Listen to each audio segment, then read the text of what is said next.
for a long time I understood nihilism very well. I could understand its rationale, associated with the tragedy of life, associating with suffering and evil, associated with the observation of finitude and the arbitrary and unjust nature of the world. But the more I've thought about it, the less I've come to believe that there's any excuse for it whatsoever.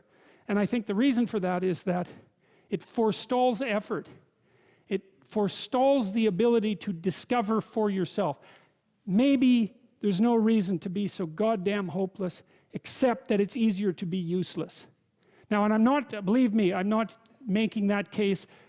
I'm not saying that that's what's besetting people who are clinically depressed, for example. That's not my point.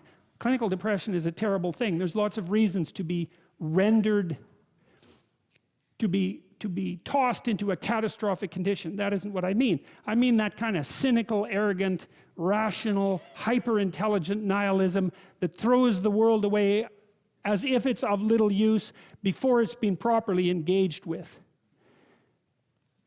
Better to engage with it and see what happens, and better to make the assumption that if the world isn't returning to you what it is that you need, then either you're not doing it right or you've conceptualized what you need badly.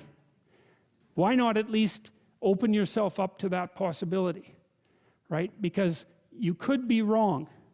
Hopefully, if you're suffering, this is a great thing to know. Hopefully, if you're suffering, you're wrong.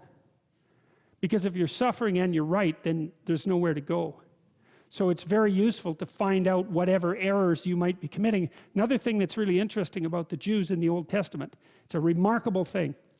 Every single time they get flattened by God, it's always their fault. They never say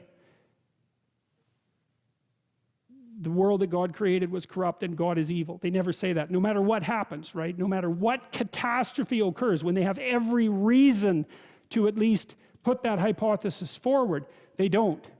They say, we erred, we walked off the path, it's our fault.